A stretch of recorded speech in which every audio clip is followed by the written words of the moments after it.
अंधेरी सी गली के अंदर मुगल बादशाह के वंशज रहते हैं, तो क्या आप मानेंगे? ऐसे में रहते हो एकदम झोपड़ी में? क्या करूं, वफादार का तो यही अंजाम होता है। और जिन्होंने गद्दारी की वो ऐशो इशरत की जिंदगी बसर कर रहे हैं। खुददारी से बताती हैं कि जो लोग अंग्रेजों के खिलाफ लड़े वो आज इस हालत में हैं, जो उनके साथ थे ऐशो आराम की जिंदगी बिता रहे हैं।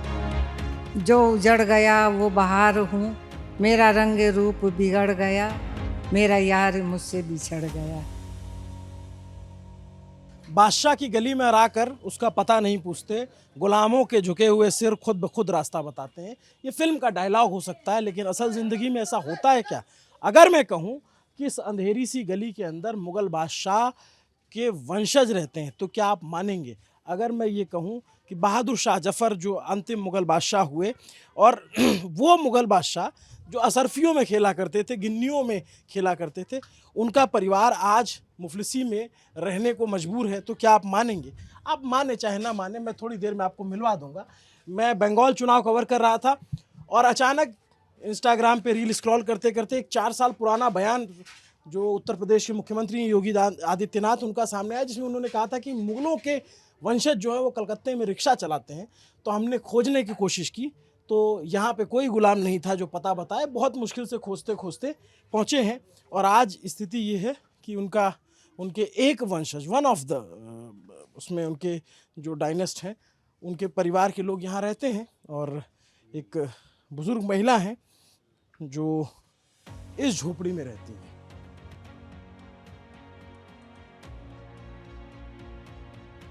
तो अब हम देखिए उस झोपड़ी में आ गए हैं जहाँ पे बहादुर शाह जफ़र की पर बहू खुद को बताती हैं, सुल्ताना बेगम, वो रहती हैं। ये एक उनका आशियाना है, यहाँ पे रहती हैं। कब से आप लोग यहाँ रहते हैं? यहाँ मैं 84 से हूँ, आज 42 साल हो गया। तो आप ऐसे में रहते हो एकदम झोपड़ी में? क्या करूं, वफादार का तो यही अंजाम होता है। और जिन्होंने गद्दारी की वो ऐशो इशरत की जिंदगी बसर कर रहे हैं। हुकूमत से हमने अपना हक मांगा। हमने ये नहीं कहा कि मुझे लाल किला चाहिए या ताजमहल चाहिए, लेकिन जो हमारा हक है वो हम मुझको मिलना चाहिए। मैं जब भी जाती हूँ लाल किले तो अपना टिकट कटा के जाती हूँ। हुमायूं के मकबरे में भी टिकट का को अगरचे उनसे हम कहें फलाने की बहू हैं तो एक मजाक सा बन जाएगा, क्योंकि हमारे पास तो वो शान शौकत है ही नहीं। तो इसलिए हम जब भी जाते हैं, हमारी नवासी जाती है, हम लोग अपना टिकट कटा के जाते हैं, घूमते हैं, फातिहा वातिहा पढ़ते हैं, चले आते हैं। और उसके बाद हमारी नवासी भी केस वेस की, लेकिन बदकिस्मती से कैंसिल हो गया। मुझको मेरा हक चाहिए, मुझे और कुछ नहीं चाहिए। इस ज़माने में 6,000 में क्या होता है? 6,000 पेंशन मिलती है आपको? 6,000 अभी फ़िलहाल 2010 से 6,000 मिल रही। उससे पहले मुझे 400 रुपये पेंशन थी। कौन देता है ये पेंशन आपको? ये सेंटर से मिलता है। सेंट्रल से। जिन लोगों को न जानकारी हो उनकी जानकारी के लिए बताओ। मुग़ल बादशाह बहादुर शाह जफ़र, जो अगर आपने किताबों में पढ़ा होगा, बाबर, हुमायूं, अकबर, उस क्लीन के जो आखिरी बादशाह हुए बहादुर शाह जफ़र, और वो उनका नाम देश के क्रांतिकारियों में गिना जाता है। अंग्रेज़ों के खिलाफ उन्होंने लड़ाई लड़ी 1857 में। बाद में उन्हें एग्ज़ाइल किया गया, उन्हें बर्मा ले जा कर के बंद किया गया और अपनी ज़िंदगी के आखिरी दिन उन्होंने बर्मा में गुजारे। लेकिन उनके बहुत सारे जो बेटे थे, बहुत सारे, कई उनके शहज़ादे थे जिन्हें गोलियां मारी गई, जिन्हें जेलों में बंद करके सड़ा करके मारा गया, और वो तब भी बहुत शान से ये अंग्रेज़ों के खिलाफ लड़े। ये इतिहास में दर्ज है। और उस लड़ाई में उनके कुछ बेटे थे जो भाग गए और बहुत ही गरीबी में उसी समय से अपना जीवन यापन किया, लेकिन अंग्रेज़ों के हाथ नहीं आए। उन्हीं में से एक है, उन्हीं में से एक बेटे के बेटे की कोई फैमिली है जो आप बताएंगी, थोड़ा सा बताएंगे अपने परिवार के बारे में? देखिए, बहादुर शाह जफ़र को जब अंग्रेज़ों ने 1857 में ले गए, आपका दिल्ली में सदर बाज़ार है, वो दरवाजे पे लिखा हुआ आज भी जीनत महल। तो उसके अंदर एक कुआं, उनके 3 बेटे को कत्ल किया गया और उनके सामने नाश्ता के तौर पर पेश किया गया। तो वो ये कहें कि तैमूर की औलाद हमेशा बाप के सामने सुरखरू होकर आया करते हैं, अल्हम्दुलिल्लाह, ठीक है। उसके बाद उनको और उनके कुछ माने गुलाम थे, हबशी गुलाम थे। उसके बाद बहादुर शाह ज़फ़र और उनके एक लड़के थे जवां बख्त, जो कि जीनत महल के लड़के थे। जीनत महल के पहले लड़के थे, उनके सबसे छोटे लड़के थे। ये सब को रंगून ले गए। रंगून ले जाने के बाद तो जब बहादुर शाह ज़फ़र का 62 साल 4 साल के बाद उनका इंतकाल हो गया, तो उसके बाद हमारे जो ससुर थे जमशेद बख्त, उनके माने जवां बख्त के लड़के, उनकी भी शादी वहीं हुई थी बर्मा में।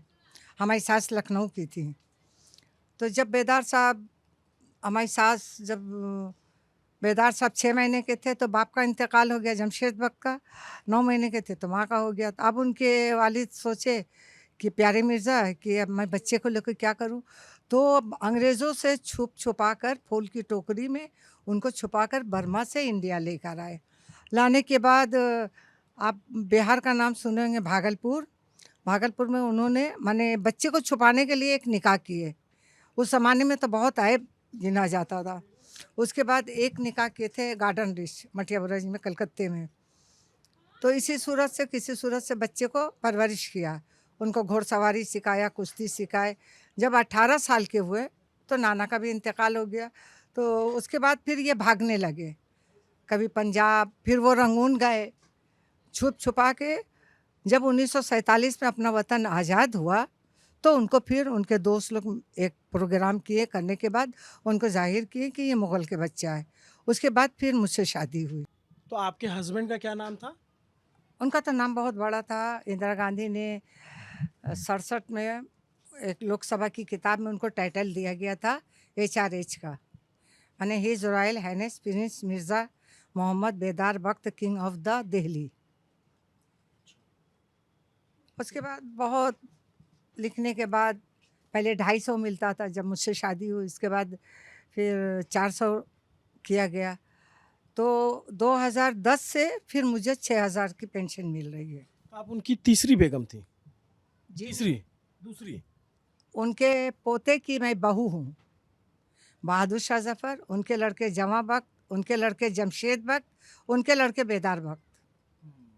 मैं तीसरे पीढ़ी की हूँ। तीसरी पीढ़ी। जब सुल्ताना बेगम बात कर रही हैं और ये बताते हुए बड़ी खुददारी से बताती हैं कि जो लोग अंग्रेज़ों के खिलाफ लड़े वो आज इस हालत में हैं, जो उनके साथ थे वो आज भी रईस और ऐशो आराम की ज़िंदगी बिता रहे हैं।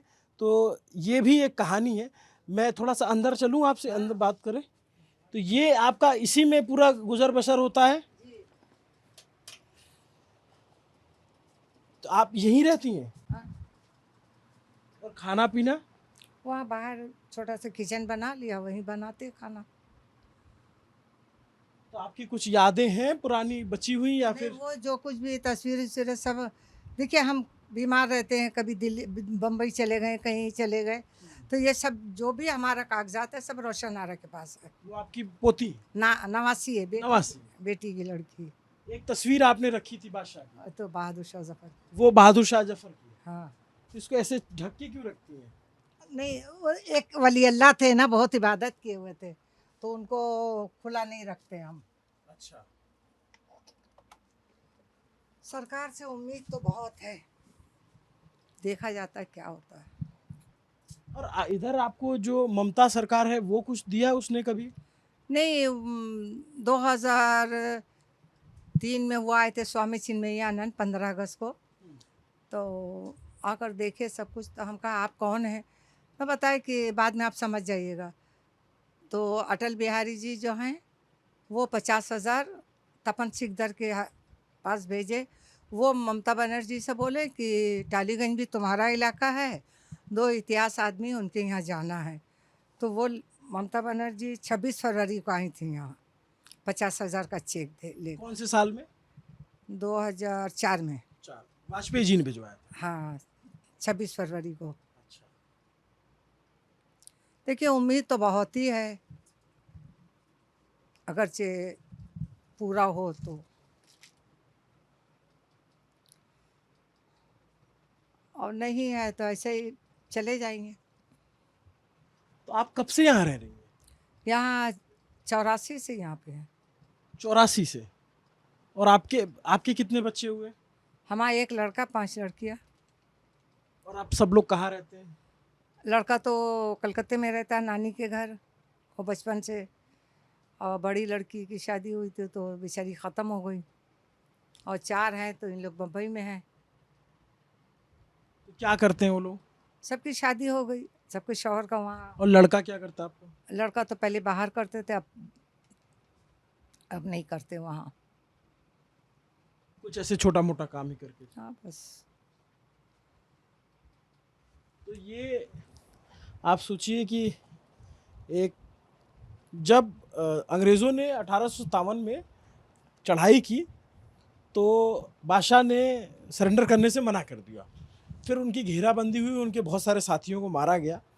और फिर जब ये था कि बहुत सारे लोगों की जान जा सकती, तो बादशाह उस समय फिर ये हुआ कि हाँ, हम आपके साथ चलने को तैयार हैं, लेकिन आपको फिर बादशाह की जान बख्शनी होगी। तो उन्होंने बादशाह की जान तो बख्शी, लेकिन अंग्रेज़ों की क्रूरता से कौन नहीं वाकिफ़ है, तो उन्होंने बाकी आसपास के लोगों को सबको बहुत बुरी तरीके से प्रताड़ित किया, मारा। तो बहादुर शाह ज़फ़र एक बहुत अजीम शायर और लेखक भी थे, मतलब कवि थे वो, और कवि उन्होंने काफ़ी उन्होंने लिखा भी है। आप उनकी गज़ल है, उनकी गज़ल है। हाँ, उनकी बहुत सारी गज़लें हैं, तो आपको कुछ याद है उनकी? थोड़ा बहुत एक आध। जैसे कौन सी?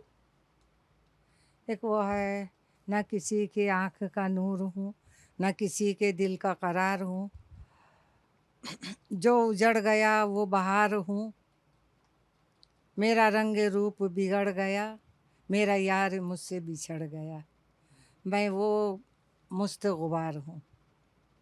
और एक है, वो लगता नहीं है जी मेरा उजड़े दयार में, किसकी बनी है आलमे ना पायेदार में। उनकी किताब है कहीं रखी हुई, अभी तो मिलती है दिल्ली में किताब। तो आपकी तो जैसे उनकी तो कई सारी बेगम थी, 12-13 बेगमें थी। 8 बेगम थी। 8 बेगमें थी। तो आपका जीनत महल 7वीं थी। जीनत में आप लोग उनसे हैं? हाँ, जीनत महल से। जीनत में। तो अभी जैसे आपका मुगल जो क्लेन है, वो पूरे देश में और भी कहीं कहीं है, आप जानती हैं किसी नहीं की? देखिए, ऐसे तो ख़ानदान बहुत ही कोई है, लेकिन वो ख़ानदान उसमें से है, जैसे बहादुर शाह के चचा थे, तो उन्होंने तो हुकूमत नहीं की।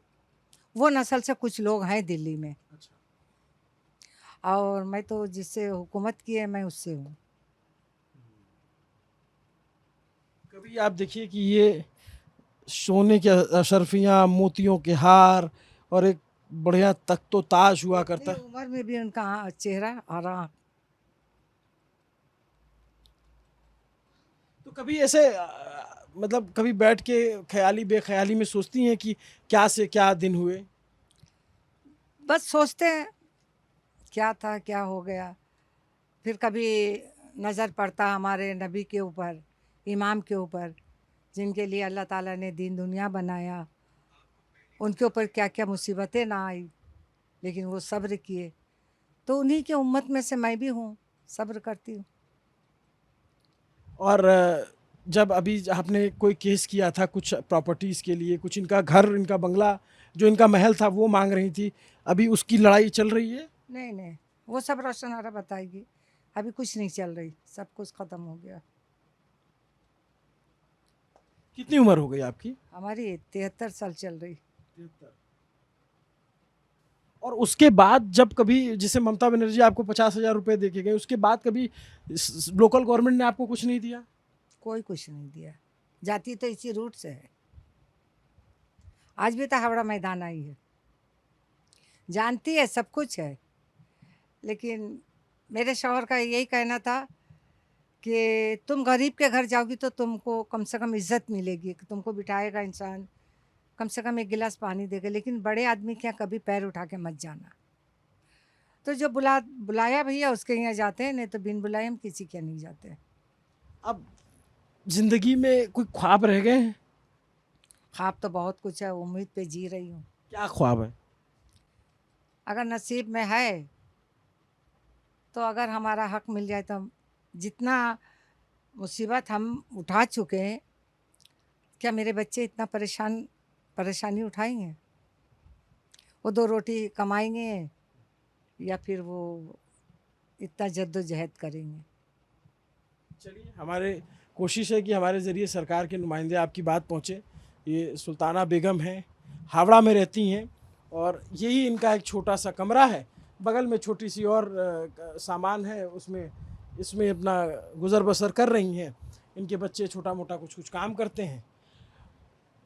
अब सवाल ये नहीं है कि ये किस हालत में है, क्योंकि देखिए बादशाहत तो रही नहीं, अब हुकूमत जो है वो संविधान की है और देश संविधान से चलता है। जाहिर सी बात है अब कोई बादशाह नहीं है, कोई राजा नहीं है। लेकिन हमने देखा है कि आज भी बहुत सारे राजघराने के लोग तमाम तरीके की सत्ताओं में शामिल हैं और वो किसी न किसी तरीके से राज कर रहे हैं। कोई सांसद है, कोई विधायक है, कोई कुछ नहीं भी है तो ठाट बाट से अपनी ज़िंदगी बिता रहा है। लेकिन चूँकि मुग़ल बादशाह बहादुर शाह जफ़र का डायरेक्ट पहला झगड़ा ही 1857 की क्रांति में हुआ, तो वो एग्ज़ाइल कर दिए गए और उनकी जो क्लेन है या जो उनके जो वंशज हैं वो आज किस स्थिति में है, या आप देख सकते हैं। वो मनोहर राणा का एक शेर है कि बुलंदी हर वक्त किस शख्स के हिस्से में टिकती है, सबसे ऊंची इमारत हमेशा ख़तरे में रहती है। थोड़ा शब्दों का हेर फेर होगा लेकिन मतलब आप समझ रहे होंगे।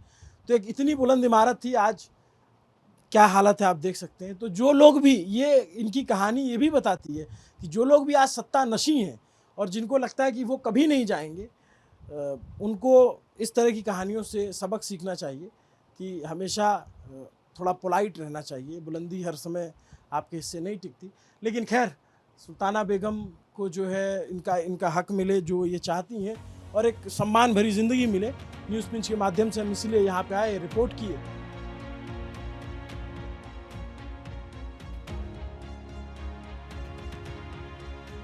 क्या करते क्या हो आप? मैं गाड़ी चलाता हूँ। गाड़ी कौन सी? टाटा इंट्रा। टाटा इंट्रा। हाँ। और पढ़ाई लिखाई? पढ़ाई लिखाई मैंने नहीं किया। नहीं किया। नहीं। क्यों? फैमिली कंडीशन थोड़ी थी ख़राब हो गई थी, इसीलिए। बचपन में पापा चले गए, बचपन से नाना नानी के पास रहा। अभी कुछ साल पहले नाना का डेथ हो गया था, मतलब इसीलिए। क्या नाम है आपका? मोहम्मद जीजान। जान, अभी जो आप लोग यहाँ कब से रह रहे हो? बहुत साल, कम से कम 30 साल से ऊपर हो गया। 3 साल से? 30 साल। 30 साल से? हाँ, ऊपर ही हो गया। सरकार से कोई मदद मिलती है आप लोगों को? 42 साल हो गया। कितने भाई बहन हो आप? हम 6 भाई हैं। 6 भाई। और मम्मी आपकी? मम्मी मुंबई में रहती हैं। वो मुंबई रहते हैं? हाँ। आप लोग बस नानी के साथ रहते हो? हाँ। अभी अच्छा। और बाकी लोग क्या करते हैं आपके सब फैमिली मेंबर? बाकी लोग जैसे भाई, हाँ।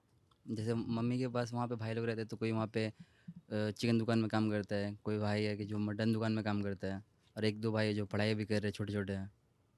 तो आपको पता चला कि आपके पूर्वज जो थे वो क्या करते थे? हाँ, वो तो बचपन से मालूम ही है। हाँ। तो नानी से पूछा करते थे ये लोग, इन लोगों के बारे में। तो नानी बताया करती है हमारे दादा थे, परदादा थे, ये सब बताती थी नानी हमें। फिर कभी कभार अफसोस नहीं होता कि ये कैसे हो गया? मतलब हमारे पूर्वज कभी इतने, पूरा जिनकी सल्तनत हुआ करती थी, इतना पैसा होता था, सब कुछ, आज इतनी मुफलिसी है। तो नानी तो उसके लिए लड़ाई भी कर ही रही हैं कि सरकार हमें कुछ दे, क्योंकि आपको भी पता होगा कि उससे रॉयल्टी मिलती है इतने सारे सरकार को। मतलब मुग़ल की जो जितनी भी धरोहर है उससे बहुत कुछ रॉयल्टी मिलती है। तो उनको ये मालूम होना चाहिए कि मुग़ल सल्तनत की बहू यहाँ पर अभी तक है, तो वो लोग अभी तक कुछ कर ही नहीं है। जैसे अगर आपकी न्यूज़ देखे यहाँ की गवर्नमेंट, जो ममता बनर्जी अभी मुख्यमंत्री आने वाले चुनाव के बाद, या दिल्ली में कोई देखे, तो क्या आप उनसे अपील करना चाहेंगे? मतलब क्या मांगना चाहेंगे उनसे कि क्या मिल जाए आपको? सबसे पहले तो एक घर होना चाहिए, जैसे नानी भी लड़े कि भाड़े घर पे हम लोग भी रहते हैं, और जितने बच्चे लोग हैं समथिंग समझ ले कि इधर उधर सब लोग हैं, उनके लिए घर, कम से कम नानी के लिए घर होना चाहिए। अतीत और वर्तमान में यूं तो जमीन आसमान का फर्क है, लेकिन एक चीज नहीं बदली। बहादुर शाह जफर जब तख्त पर बैठ रहे थे तो उनसे एक शपथ दिलवाई गई कि कहो कि माँ जैसी मोहब्बत करोगे इस मुल्क से। तो उन्होंने कहा माँ जैसी नहीं, महबूबा जैसी मोहब्बत करूँगा। पूछा क्यों? तो बोले माँ की मोहब्बत में कोई जान नहीं देता, महबूबा की मोहब्बत में लोग अक्सर जान देते हैं। आखिर क्या आगे क्या हुआ इतिहास जानता है। उनकी अपनी खुददारी थी और अतीत और वर्तमान में वो खुददारी बरकरार है। जब हमने कैमरा बंद करके उनकी मदद करने की कोशिश की तो उन्होंने मना कर दिया, कहा नहीं, हमें जो हमारा हक है वो हुकूमत से चाहिए, आपसे कुछ नहीं चाहिए। तो ये एक कहानी का एक सिरा है, मुझे लगा आप तक पहुँचाऊँ। आज देश में कुछ भी होता है, तमाम चीज़ें होती हैं, तो आज के मुसलमानों की तुलना मुग़लों से की जाती है। आज मुग़लों के जो वंशज हैं वो किस हालत में हैं, इसी से आप समझ लीजिए। मुग़ल औरंगज़ेब जब के समय में तो ऐसा कहा जाता है कि 30% जीडीपी देश, अगर दुनिया की जीडीपी का 30% अकेले भारत में हुआ करता था। तो वो स्थिति तो थी नहीं मुग़ल बादशाह की। आखिर में जाते जाते बहादुर शाह जफ़र की मतलब वो माली हालत नहीं थी जो पहले थे, लेकिन बादशाह का परिवार था। और आज बहुत सारे बादशाह के परिवार है या राजाओं के परिवार है, आप देखिए, और एक परिवार ये भी है। मुझे लगा ये कहानी दिलचस्प है, आप तक लानी चाहिए। नमस्ते, अभिनव पांडे नाम है मेरा। न्यूज़ पिंच देखते रहिए, न्यूज़ पिंच को सब्सक्राइब कीजिए, फॉलो कीजिए, ऐसी खबरें हम लाते रहें। चुनाव चल रहा है, लेकिन हम पत्रकारों का अपना मोह होता है, चुनाव के दौरान जब पता चलता है कुछ इस तरह की स्टोरी आपके आसपास है और इतनी दूर आए हैं जब हम दिल्ली से हावड़ा में, तो मुझे लगा कि इसे कैमरे पे कैद कर लेना चाहिए। शुक्रिया। कैमरे के पीछे मेरे साथी सुधांशु केसरवानी है, इसे एडिट किया हमारे साथी अभय पटेल ने। देखते रहे न्यूज़ पिंच।